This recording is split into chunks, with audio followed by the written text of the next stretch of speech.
Bem-vindos a mais uma exploração aqui no nosso espaço. Hoje a gente mergulha num tema ah, bem complicado. A relação entre cristianismo, especialmente lá nos Estados Unidos, e certas manifestações de raiva, ódio e poder político. Essa nossa conversa de hoje foi motivada por uma reflexão bem interessante que chegou pra gente, sabe? Inspirada no livro Separation of Church and Hate, do John Fugelsang.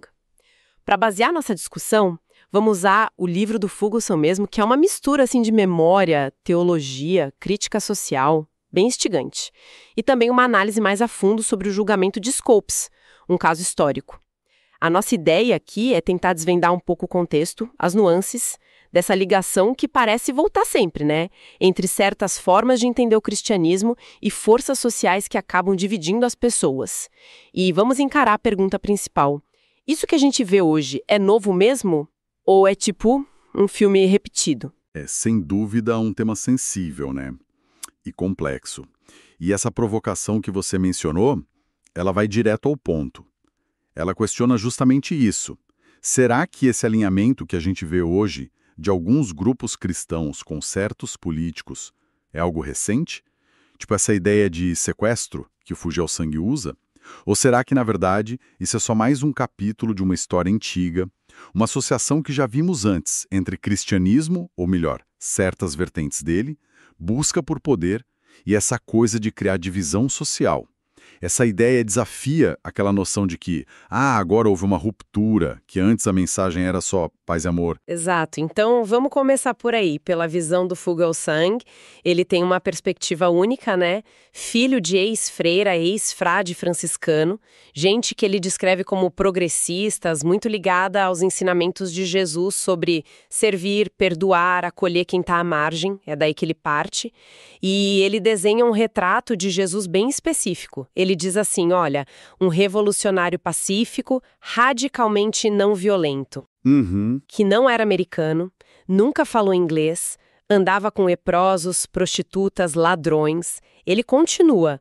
Era anti-riqueza, anti-pena de morte, anti-oração pública. É uma descrição bem forte, né? Bem contracultural, digamos assim. Totalmente. E ele segue. Nunca chamou pobre de preguiçoso, nunca foi anti-gay, nunca falou de aborto, apoiou pagar imposto e termina, era um judeu de pele morena, sem teto, desarmado, cabeludo, organizador comunitário e que questionava a autoridade. Ufa, é quase um manifesto. O argumento central dele é que essa mensagem aí, amor, serviço, não violência, foi, nas palavras dele, sequestrada por um movimento de direita, o que ele chama de nacionalismo cristão.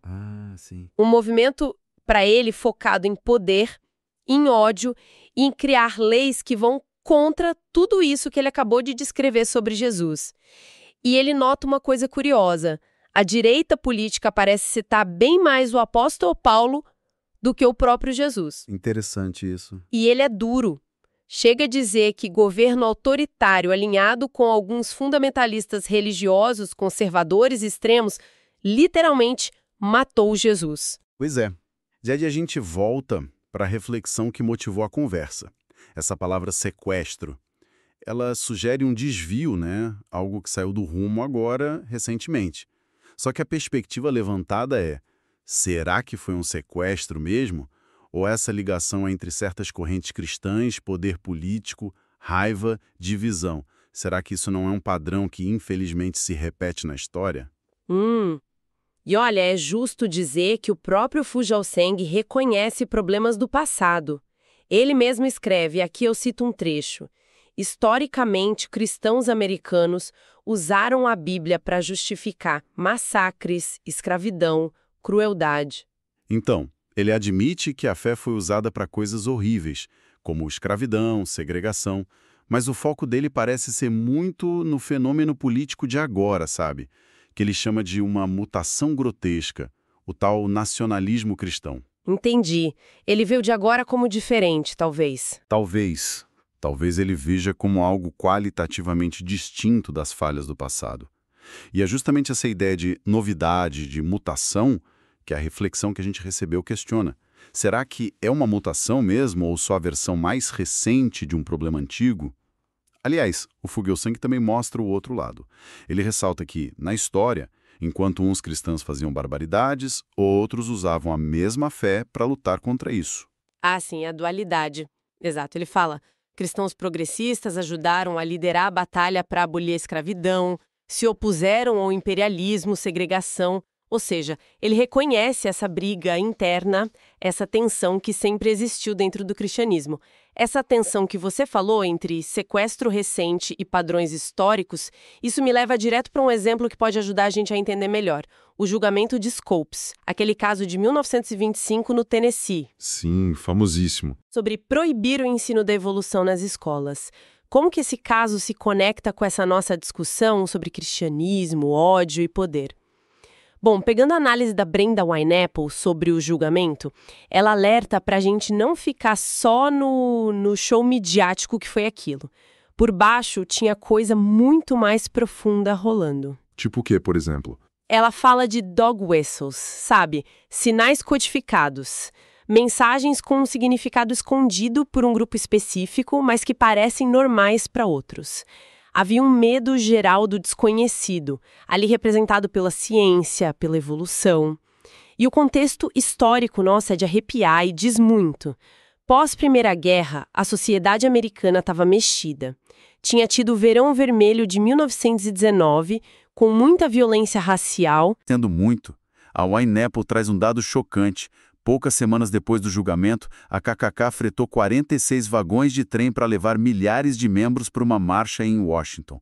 Meu Deus! Isso mostra a ligação forte, já naquela época, entre o fundamentalismo religioso do julgamento e movimentos abertamente racistas. A defesa da fé se misturava com medo racial, com ansiedade social. A lei Butler, que o Scopes desafiou, era clara. Proibia ensinar teoria que negasse a criação divina do homem como ensinada na Bíblia. E o ponto crucial aqui que a análise da Wineapple mostra bem é que isso vai além daquela briga simples de ciência contra a religião. O julgamento foi um estopim para tensões sociais bem maiores. O racismo, a ansiedade com mudança social, isso foi combustível forte ali, não foi só um detalhe. Faz sentido. Pega o William Jennings Bryan, figura central da acusação.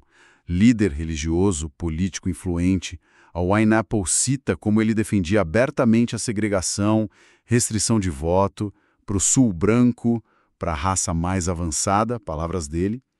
E aquelas piadas de macaco, as caricaturas da época sobre evolução, tinham um subtexto racista óbvio naquele contexto tenso. Não era ingênuo. Nossa, que complexo. Então, esse exemplo, o julgamento de Scopes, ele mostra direitinho como uma mistura de fundamentalismo religioso, anticiência, medo social e racismo explícito conseguiu mobilizar muita gente que se dizia cristã. Isso parece dar muita força para aquela perspectiva do nosso ouvinte, né? Que existem sim precedentes históricos claros para raiva e ódio dentro de movimentos cristãos. O que aconteceu em 1925 não foi um raio em céu azul. Com certeza não, e a Wineapple termina citando W.E.B. Du Bois, um intelectual negro importantíssimo, que escreveu na época: "A democracia estava em julgamento. Tennessee é a América." Essa frase é muito forte. Liga aquele caso local de um professor de biologia com as rachaduras e tensões do país inteiro sobre identidade, poder, quem conta a história.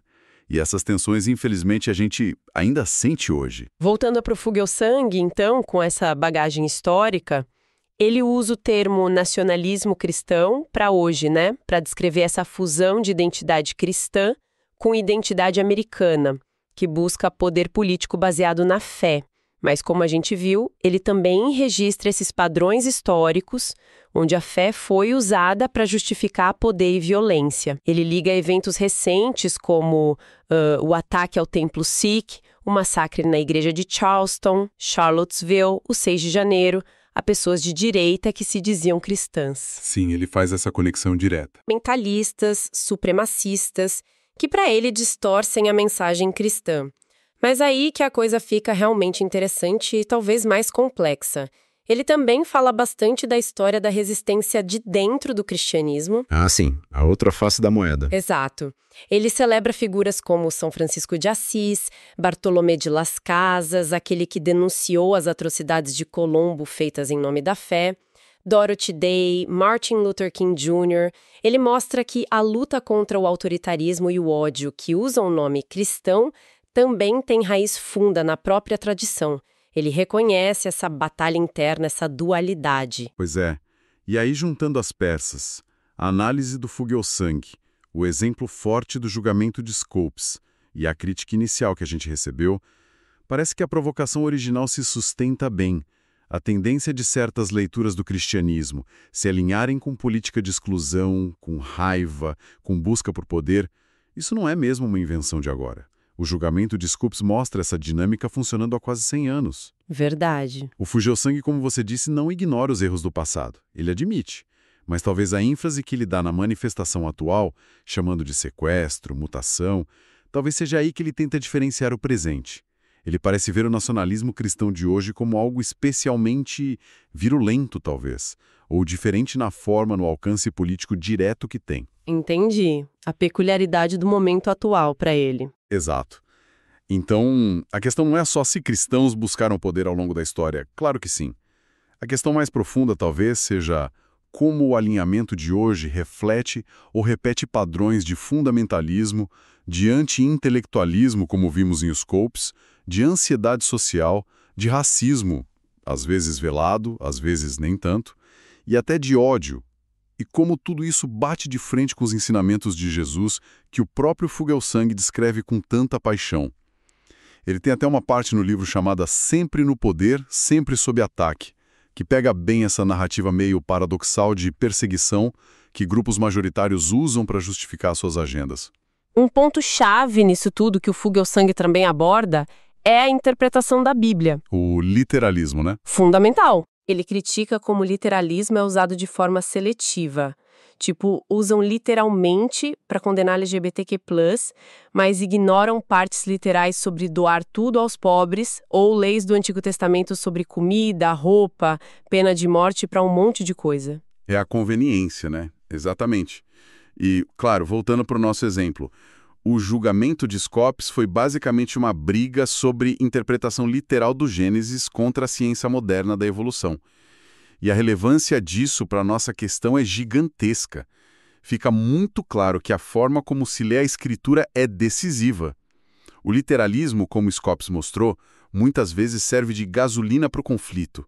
Não só com a ciência, mas com mudanças sociais, culturais. Vira uma justificativa divina para excluir, para discriminar, às vezes para o ódio mesmo. Parece um mecanismo que se repete nesses padrões históricos de conflito com fundo religioso. O Fugelsang bate muito nessa tecla, contra esse literalismo seletivo. Ele aponta as contradições da própria Bíblia e defende focar na mensagem moral, ética de Jesus. Amor, compaixão, justiça, acima das regras, dos dogmas. Isso reforça a ideia de que a escolha da interpretação, se vai ser literalista, excludente, focada na regra, ou se vai ser focada no espírito de amor e inclusão que o Fugelsang vê em Jesus, é o que define o resultado.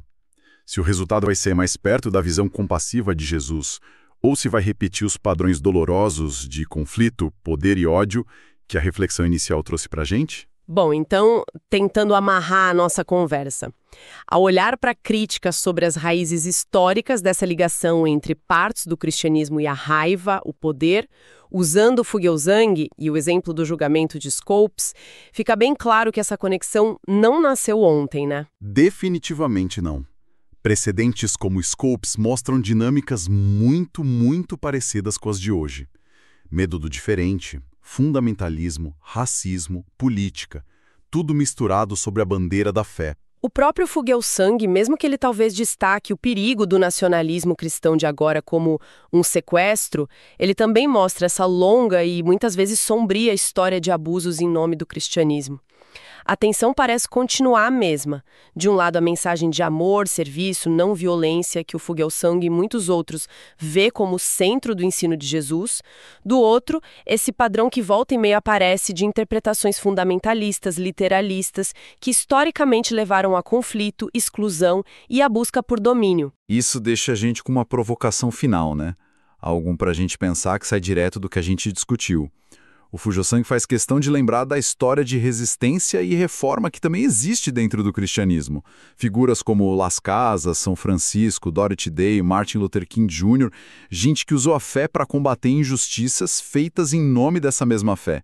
E até o julgamento de Scopes, que tecnicamente terminou com a condenação, na prática abriu um debate nacional enorme e expôs as feridas da sociedade. Verdade. Então, se a gente pensa nesses ciclos históricos, ciclos de dano por um lado da fé e ciclos de reforma e luta por justiça pelo outro lado, ambos vindo da mesma tradição. Que fatores será que determinam qual interpretação a que busca poder e exclusão ou a que prega serviço e inclusão ganha mais força num certo momento, num certo lugar? E o que essa dinâmica histórica tão complexa pode ensinar para a gente sobre como lidar com as divisões de hoje, onde a fé continua sendo tão central e muitas vezes tão polarizador? Não tem resposta fácil, claro, mas olhar para esses patrões com suas luzes e sombras talvez nos ajude a pensar de forma mais crítica sobre os desafios que a gente enfrenta agora.